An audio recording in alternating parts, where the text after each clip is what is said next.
Hər vaxtınız xeyir, hörmətli xanımlar və bəylər, hörmətli seçicilər.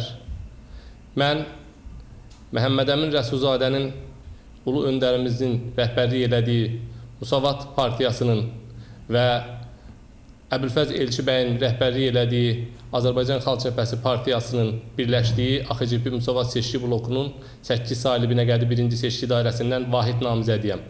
Və eyni zamanda mənim namizədliyim demokratiya uğrunda ittifaqa daxil olan partiyalar tərəfindən də müdafiə olunur. Siz məni ötən seçkilərdə 2005-ci il parlament seçkilərində Azadlıq blokunun vahid namizədi kimi görmüsünüz. O zaman mən Səmədov Arzu Həbiboğlu gedirdim. Dəyişən tək bircə şey oldu. O da mənim soyadımdakı milliləşmə. Bugün mən Səmədbəyli Arzu Həbiboğlu bu dairədən namizədliyimi irəli sürmüşəm. Yadınıza gəlirsə, ötən seçkilərdə biz sizə dairədə görüşlərimizdə deyirdik ki, biz sizin üçün burada yol çəkən, lift düzəldən, dam qırrayan, pul paylayan, sizi aldadan millət vəkili olmayacağıq. Biz sizin haqlarınızı müdafiə edən, hüquqlarınızı müdafiə edən, sizin həyat yolunuzu düzəldən qanunların qəbulunda aktiv olacağıq. Biz burada sizin görən gözünüz, parlamentdə deyən diliniz olacağıq. Artıq o müddətdən 5 ilə yaxın bir vaxt keçməkdədir. Və həmin müddət ərzində bizim 5 nəfərin birləşdiyi Müsavat deputat qrupunun fəaliyyəti ilə yəqin ki, az-çox tanışsınız. Ona görə az-çox deyirəm ki, bu 5 il ərzində sizə imkan vermədilər bizim çıxışlarımızı televiziyadan izləməyə. Ona görə ki, bu çıxışlar onları qane eləmirdi. Hətta parlament rəhbərliyi bizə xitabən biz etiraz edəndə dedi ki, elə çıxış edin ki, onu televiziyada göstərmək mümkün olsun. Onlar mümkün olsunu öz istəklərinə uyğun olsun demək istəyirdilər. Və biz bu 4 il ərzində sizin istəklərinizi, sizin dərdlərinizi, sizin problemlərinizi parlamentdə çalışıb dilə gətirmişik, onları qorumuşuq, qorunmasına çalışmışıq. Və sizə bir şey deyim ki, bu 4 ilin yekunu olaraq Müsavat deputat qrupunun üzvləri parlamentin həm seçici hüququnu müdafiə edən, həm parlamentin işində ən aktiv olan 10 ilin 10 ən fəal millət vəkilləri içərisində olub və biz bundan qürur duyuruq ki, biz verdiyimiz sözü tutmuşuq. İndi yenə də seçki öncəsidir. Yenə də hakimiyyət nümayəndələri sizin başınızı yol çəkməklə, lift düzəltməklə, su borularını dəyişməklə və pul paylamaqla, yalan vədlər verməklə məşğuldular. Azərbaycan neft ölkəsidir və Azərbaycanın gündəlik neft hasilatı 60 milyon manatdır.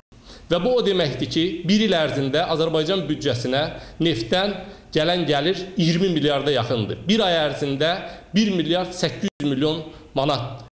Bilirsinizmi bu nə deməkdir? Bu böyük rəqəmdir, bu çox böyük rəqəmdir. Amma təəssüflər olsun ki, bugün müəllimin, həkimin, pensiyaçının və digər az təminatlı təbəqələrin aldığı maaşlar bununla tamamilə əks mütənasibdir. Çünki bugün müəllimə verilən maaş onun həyat şəraitini, onun dolanışığını təmin eləmir. Həkimə verilən maaş da eyni qaydada. Bugün bu hakimiyyət müəllimi şagirdin əlinə möhtac edib. Həkimi xəstəyən əlinə möhtac edib. Bugün bu hakimiyyət büdcədən olan vəsaitin 40%-ni tikintiyə yönəldir və bu tikintiyə yönəltdiyi vəsait də korrupsiya və rüşvət mənbəyidir. Çünki bunun ayrıntıları verilmir. Büdcə üzərində nəzarət yoxdur. Parlamentdə olan hakimiyyət çoxluğu, Yeni Azərbaycan Partiyasının nümayəndələri yalnız hökumətin mənafeyini müdafiə eləməklə məşğuldur. Orada yalnız sizin seçdiyiniz, sizin səs verdiyiniz insanlar sizin hüquqlarınızın müdafiəsi ilə məşğuldur. Biz deyirik ki, bugün büdcədən ayrılan vəsaiti artırmaq mümkündür. Həkimin, müəllimin, pensiyaçının, az təminatlı təbəqənin maaşlarını 2 dəfə artırmaq mümkündür. Televiziyadan izlədiyiniz kimi AXCP Müsavat blokunun namizədləri bu vədləri sizə verirlər. Və biz bunu göydən asılan söz kimi demirik. Biz rəqəmlərə istinad edirik. Boş vədlər vermirik və biz deyirik. Bugün 6 günlük neftdən gələn gəlirlə səhiyyə işçilərinin maaşını 2 dəfə artırmaq olar. Bugün 15-20 günlük neftdən gələn gəlirlə 800 milyon məbləğində olan, banklarda olan borçları qaytarmaq olar, insanların əmanətlərini qaytarmaq olar. 20-25 gün ərzində neftdən gələn gəlirlə müəllimlərin maaşını 2 dəfə artırmaq olar. Bugün 1 aylıq neftdən gələn gəlirlə pensiyaçıların pensiyasını 2 dəfə artırmaq olar. Dairənin ərazisində görürsünüz, yenə də başlayıb yalan vədlər və şirin sözlər. Sizə ötən dəfə payladıqları o pulları biz sizə müraciət elədik və dedik ki, bu sizdən uğurlanan pullardır. Əziz seçicilər, o pulları alın və deyin ki, gedin uğurladığınız qalan pulları da gətirin.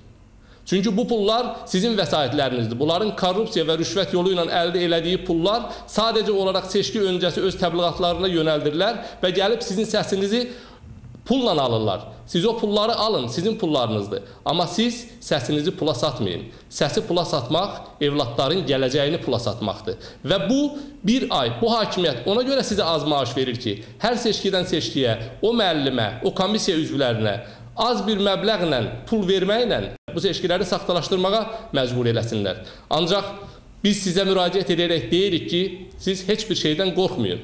Təbii ki, hakimiyyət elə bir vəziyyət yaradıb ki, tamamilə ölkədə bir ümidsizlik şəraitidir. Tamamilə insanlar seçki yolu ilə nəyinsə dəyişməsinə inanmırlar.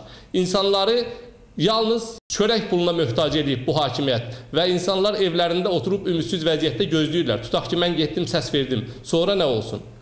Ümidsizliyə qapılmaq olmaz.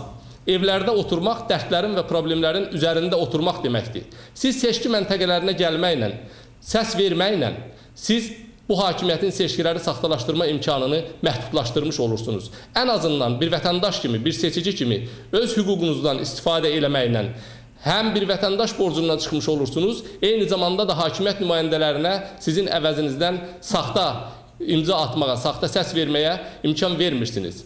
Hörmətli seçicilər, biz sizə müraciət edərək deyirik ki, hakimiyyət namizədlərinə səs verməyin. Çünki bu hakimiyyət namizədləri hər zaman sizi aldadıb, o parlamentdə büdcə vəsaiti ayrılanda hakimiyyətin mənafeyinə uyğun danışırlar. Bu yaxında maaşları artırdılar, bu yaxında pensiyanı artırdılar. 2-3 il sizin gözləntinizin nəticəsi olaraq bu artım 10% oldu. Və belə getsə, bir 10 ilə yalnız 30% artım gözlənilir. Amma günü-gündən qiymətlər qalxır. Günü-gündən bazara girmək mümkün deyil. Yəni pensiyaçı aldığı pensiya ilə bazara gedib, nəyisə istədiyinin heç yarısını almaq imkanında deyil. Müəllim də elə, həkim də elə, hələ mən işsizləri demirəm. Ölkə əhalisinin yarısından çoxu o çörək pulu üçün ölkədən çıxıb ucqar ölkələrə gedib, Rusiyaya gedib, Türkiyəyə gedib, İrana gedib və başqa ölkələrə gedib. Yəni bugün bu hakimiyyət ölkədə bir işsizlik mühiti, işsizlik şəraiti yaradıb. Ona görə də biz sizə deyirik ki, bugün sizə deyirlər ki, milli gəlir adam başına 6.000-dir, doğru deyirlər.